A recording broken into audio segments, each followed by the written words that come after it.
과거의 그 시점으로 돌려서 그때 당시는 어떻게 의사결정하실 겁니까?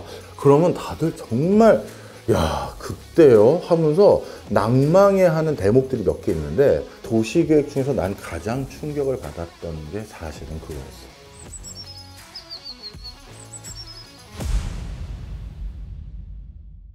제가 강남을 가끔 갈 때마다 드는 생각이 있어요.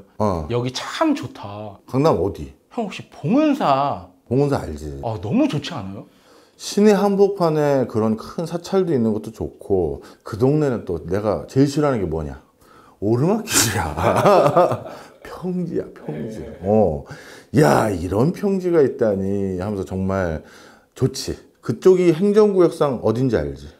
삼성동? 삼성동. 원래 이 봉은사 땅 부지도 정치자금 만들려고 개발한 게 초창기야. 아니 정치자금하고 안 엮인 땅이 없네요. 이게 생각보다 깊어. 이제는 다 공공연한 진실이야. 80년대 그 다음에 90년대 초반 경제학자들도 이 연구를 문헌 연구로 이제 고증해서 다 확인을 했는데 그때는 여러 가지 생존해 계신 분들이 계실 거 아니야. 그러니까 괜히 뭐 이런 것들이 다 우리의 음과 양이 다 있는 거 아니야? 그래서 그런데 그런 과정에서 괜하게 누구 힘들게 하기 좀 그렇다 해서 그때는 덮어두신 선배들이 많아. 그런 선배들의 육성의 증언들이라든가 그 다음에 그분들 중에서 일부 작고하시기 전에 자기가 그냥 자서전 같은 거 회고록 같은 거 쓰신 거야. 그때 사실 내가 이거 하는데 일조했다. 역사가 판단했으면 좋겠다. 나는 그때 이런 명분은 있었다 하면서 남긴 자료가 되게 많아. 윤진호 과장님 때야 이것도 봉은사도. 그때가 이제 아마 그 청와대 쪽에서 본격적으로 정치 자금을 많이 좀 확보해야겠다고 생각한 것 같아. 그런데 이 봉은사 땅은 아주 그 찍은 게 아니라 실무자로서 먼저 눈에 들었던 것 같아. 스토리는 어떻게 되냐면 그때 상공부 장관이 이낙선이라는 장관이 있었어. 이 사람 같은 경우는 박정희 대통령의 최측근 중에 하나야. 이 초창기 청와대 비서관으로 들어갔다가 나중에 이제 상공부 장관으로 이제 나온 거거든. 그래서 뭘 요구했느냐? 상공부뿐만 아니라 산하 기관들이 모두 함께 있을 만한 부지를 개발했으면 좋겠다. 그런데 그 부탁이 있기 전에 아마 청와대에서 자신들이 땅을 사놓고 그걸 단기간에 빨리 시세 차익을 얻으려면 개발 호재가 있어야 되잖아. 그럼 그 개발 호재를 만들기 제일 좋은 건 민간 기업들에게 여기저기 일로 이전해라면 소문 다 나고 투기 세력들 들어오고 복잡해진단 말이야. 그러니까 제일 좋은 건 정부 부처지. 특히 이낙선 장관 같은 경우는 오른팔 중에 하나였잖아. 그래서 일단 그 전에 윤 과장이 아마 상당히 많은 강남 여기저기에 땅을 사놨는데 그 사놓은 곳 중에 일부가 지금으로 따지면 삼성동 인근의 땅을 이제 많이 사놓은 거야. 그럼 그 땅값이 상승하려면 삼성동 인근에 뭔가 대형 호재가 생기면 단기간에 뭐 몇 배가 아니라 몇십 배 상승도 할 수 있는 거니 단기간에 대형 호재를 이제 찾아야 되는데 난 못 찾고 있는데 어느 날 상공부 장관이 오더니 땅을 사달라. 관공서가 들어간다. 그래서 한전, 그 다음에 도심 공항 터미널, 그 다음에 그 전시를 할 만한 아셈타워나 코엑스 등등의 이런 시설물들을 슬슬 풍기는 거야. 그 다음에 상공부 부처도 들어가고. 그러니까 야, 이 정도면 어마어마하겠는데? 근데 문제는 너무 덩어리 큰 걸 말하니까 이거를 쉽게 어떻게 확보를 할 수가 없는 거야. 본인들이 사놓은 땅은 국가기관에 매각하면 안 되잖아. 국가기관은 이쪽에 들어오고 내가 미리 점지해 놓은 땅이 근처에 있어야 이게 올라가는 거니까.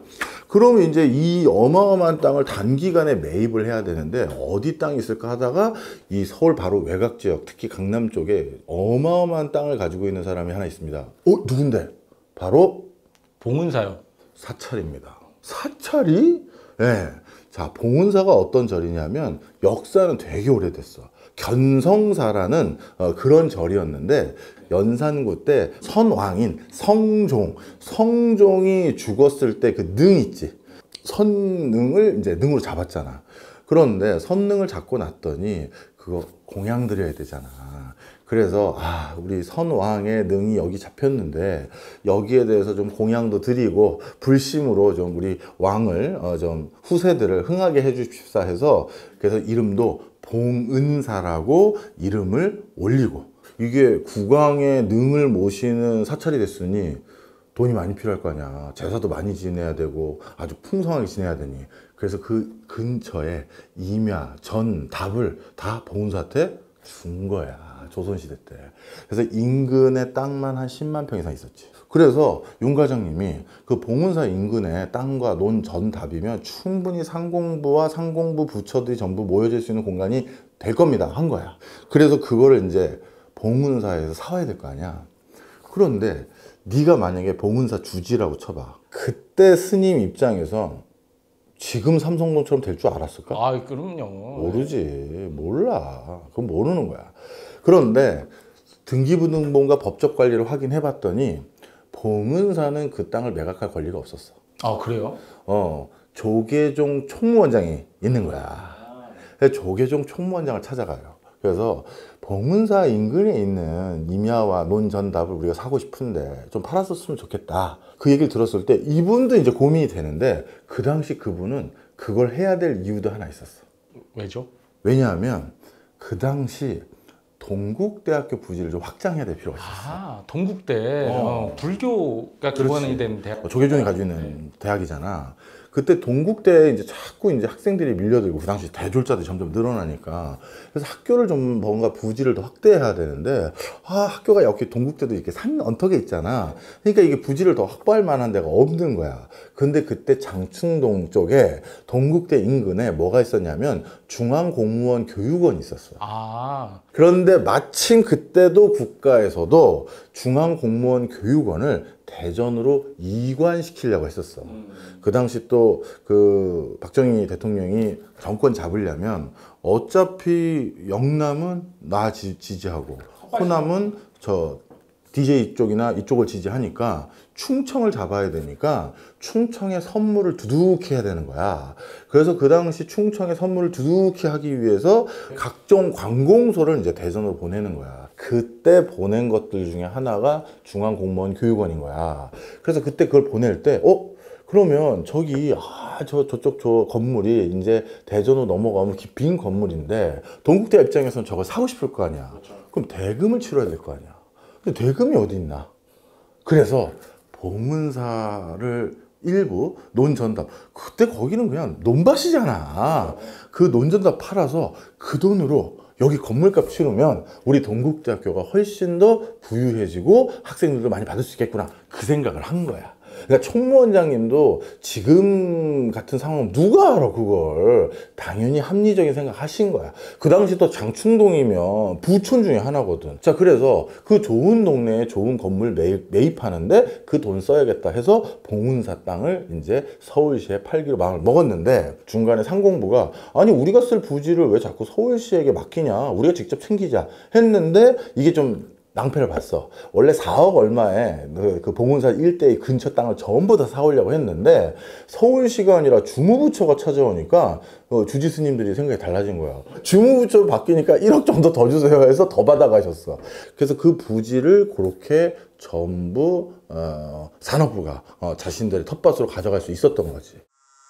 근데 내가 여기서 나는 이제 중앙공무원 교육원 수업도 가고, 지자체 인재개발원 공무원도 거기 고위 국장급이나 고공단이라고 불러. 거기 수업도 가거든. 근데 거기에서 내가 가끔 나이 드신 분들은 알지만 젊은 이제 과장님들 또는 이제 국장님들은 모르시는 분도 계시거든. 그럼 내가 이 얘기를 왜 해드리냐 하면, 재미있는 역사 이야기로 하는 게 아니야. 그분들에게 PBL이라는 방식으로 내가 수업을 많이 시켜드려. PBL이 뭔지 알아? 아니요. 프로젝트 베이스드 러닝, 프로블럼 베이스드 러닝이라고 불러. 무슨 얘기냐면 프로젝트나 문제를 기반으로 해서 내가 학습하는 걸 말해요. 왜냐하면 지금 일어나는 현상들은 매뉴얼이 없어. 뭐 이런 일을 내가 어떻게 처리해야 될지 모르는 거야. 처음 해보는 거니까. 처음 해보는 거니까. 그래서 예를 들면 갑자기 원전이 폭파했다. 그 지진 때문에. 그때 어떻게 내가 대응해야 돼? 갑자기 그 순간이 닥치면 머리가 멍해져. 그러니까 이런 연수원에서 미리 사전에 한번 그걸 실제처럼 주는 거야. 정확히 방사능은 어느 정도 유출이 돼 있고 거기에 대해서 정보가 미비한 부분은 뭐고 실제 터진 지는 4시간 반이 지난 뒤에 나에게 보고가 들어왔다. 한수원에서 담당 그 무슨 국장이 연락을 해왔고 그래서 그 사람한테 전화를 하려고 하는데 전화 안 받고 있다. 딱 그 상황, 그 시츄에이션을 딱 주고 그 상황에 대해서 그 다음 어떻게 처리하실지 얘기해봐라. 아니면 한 3-4명 묶어드려, 국장님을. 다른 부처들까지 해서. 그럼 거기에서 가져와봐라. 그런 걸 한다고. 과장님들이나 국장님들에게. 이런 걸 PBL이라고 해. 왜냐하면 위기대응 능력이라든가 문제 해결 능력이 지금 진짜 중요하거든, 관료사회에서. 그렇죠. 그래서 그걸 그렇게 하기도 하지만 과거의 그 시점으로 돌려서 그때 당신이 그 국장, 그 장관이라면 그때 당신은 어떻게 의사결정하실 겁니까? 그걸 순간적으로 여쭤봐. 그러면 다들 정말 야 그때요 하면서 낭망해하는 대목들이 몇 개 있는데 그 중에 하나가 영동대로, 강남대로, 도산대로 도로폭 결정하는 거예요. 당시 상황을 말해줄게. 지금도 도산대로, 강남대로, 영동대로의 도로 너비, 폭 같은 정도의 도로 폭은 자동차의 왕국이라고 하는 미국도 그 정도 폭이 없어. 그런데 그 당시 70년이야, 딱 정확히 70년에 서울시의 자동차 통 대수가 6만 대. 그 중에 승용차가 3만 대 좀 넘어. 강남 이거 성공할지 안 할지도 모르는 상황인데 여기에다가 도시기획을 하는데 도로 정해야 될 거 아니야. 그 도로를 정하는데 너비를 영동대교를 70m 이상으로 잡아라. 그리고 도산대로하고 강남대로는 50m 이상으로 잡아라. 50m요? 이 소리가 나와. 그리고 더서 끝나는 게 아니야. 강남대로는 길이가 7km야. 강남대로 한남대교에서부터 저기 양재 그 끝까지 계속 가면 7km야, 7km. 그걸 그 정도 도로폭으로 그 당시 내라는 거야. 네가 그때 그 담당 과장이야. 어떡할 거야? 개발의 신호탄이다. 그런데 그 당시 공무원들은 그 생각을 했던 것 같아. 오히려 나중에 도로 텅텅 빌 텐데 이걸 어떻게 뒷감당을 하려고 하냐. 그 걱정부터가 난 거야. 그런데 아주 높은 선에서 이게 어디 선인지는 모르지. 누가 이 정도 기획하지 않으면 이건 못하는 거야 사실. 근데 그때 그 도로를 그만큼 확보 안 했으면 지금 어떻게 됐을까? 강남 때 미어 터졌죠.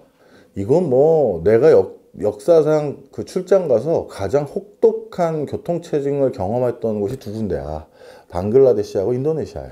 그래서 인도네시아는 지금 천도하고 있잖아. 예, 수도를 옮기고 있죠. 그런 상황이야. 만약에 그 당시 그나마 그 정도 도로 확보 안 했으면 지금 강남 일대는 그때의 도시계획 중에서 난 가장 충격을 받았던 게 사실은 그거였어. 이 도로를 어떻게 이렇게 낼 수가 있을까? 그게 하나였고. 자, 다시 돌아와서. 근데 그 도로를 다 내고, 그리고 상공부에다가 그 땅을 넘겼지? 그리고 그 땅 근처는 이제 엄청난 땅값 상승이 있었지. 그 다음에 상공부가 그러고 나서 또 찾아온 거야. 상공부의 부처뿐만 아니라 부처 산하 기관까지 모두 한 곳에 모이게 됐는데, 우리 임직원들이 살 집이 없다. 그렇죠. 상공부 임직원들이 살 만한 주택단지를 개발해다오. 그리고 그걸 또 30만 평을 발주를 해. 서울시에다가. 더 커졌네요. 더 커졌지. 그때 서울시장이 바뀌었어. 그 양택식 서울시장이 왔는데 이 사람한테 윤 과장이 보고를 못하고 있는 거야. 너 지금 뭐한 짓이야? 이 소리 나면 공무원이 무슨 짓을 하고 다니는 거야? 그럼 난리 나는 거 아니야. 그걸 보고를 드려야 되나 말아야 되나 되게 고민을 하고 있는데 이상하게 양택식 시장이 이 윤 과장을 잘 모를 텐데 윤 국장으로 발령을 내네. 그래서 국장 보고 들어오게. 업무 인수인계 받아야 될 거 아니야. 양 시장이 업무 인수인계를 받을 때 윤 국장님께서 깐 거지. 그동안 사실 이런 일이 있었습니다. 제1은행 본점에 계좌 하나 만들어져 있는 거 있고요. 그때 돈은 청와대 비서실장인 누가 와서 주고 가셨고요. 거기에 있다고 얘기해 주셨고요. 그 다음에 공화당의 정책위 의장으로 있던 누군가가 거기다 돈이 모자라서 좀 얹으셨고요. 그래서 지금 어디까지 팔았고 어디까지 어떻게 했고 쭉 보고를 한 거야. 그랬더니만 양 시장님이 어떤 반응이었을까? 좀 무섭지 않았을까요? 아니었어. 당황하지 않았다는 정황들이 많아. 왜냐하면 양 시장님의 전 직함이 경북도지사였어. 아, 그런데 그때 경북도지사였을 때 청와대가 그 당시 뭘 했냐면 동대구 역사 개발 사업 때도 똑같은 일을 했거든. 동대구 역사를 개발하기 위해서 그러니까 그 인근의 땅을 먼저 사놓고 동대구 역사 개발을 나중에 선언하고, 그래서 근처에 땅값으로 시세 차익을 얻는 일을 미리 했었어. 그래서 그 사실을 알고도 국장직을 상당 기간 유지했거든. 그리고 오히려 그 뒤부터 양 시장님 때 같이 한 게 산공부 직원들 주택단지 조성을 위해서 근 30만 평을 더 사는 일을 시작했거든. 그런데 그때 그 윤 과장이 30만 평을 한 곳에 통으로 사기가 쉽지가 않았나 봐. 그렇죠. 왜냐하면 봉은사 임야같이 한 곳에 대거 쉽게 살 수 있는 땅이 몰려져 있지 않았을 거 아니야. 그래서 여기저기 흩어져 있었는데, 이것도 역사를 보면 되게 재밌어. 그때 윤 과장이 샀던 땅이 성동구 땅하고 영등포구 땅을 샀거든. 근데 영등포구 양재동하고 서초동 땅을 샀어. 특이한 점이 없어? 그래서 거기가 옛날에 영등포구였어. 그 다음에 성동구 땅을 샀어. 성동구가 어디냐면 압구정, 삼성동, 그 다음에 대치동. 요쪽이. 왜 강남 개발을 하는데 다시 강북 땅을 샀지? 봤더니 그때는 그쪽의 행정구역이 성동구와 영등포구가 그쪽의 행정구역이었던 거야. 그래서 그쪽의 지역에 여러 땅들을 섞어 산 거야. 그래가지고 나중에 이낙선 상공부 장관한테 엄청 욕을 먹었어. 아니, 이렇게 군데군데 따로따로 사고, 일부는 임야를 샀어. 산을 사놓으면 어떡하냐. 우리들 다 쾌적하게 살아야 되는데, 아니, 단독 부지를 그걸 어떻게 다 삽니까? 이렇게 돼서 그 당시 좀 약간 문제가 있었던 적이 있는데, 이 문제가 또 어떻게 불거지는지는 또 다음 시간에.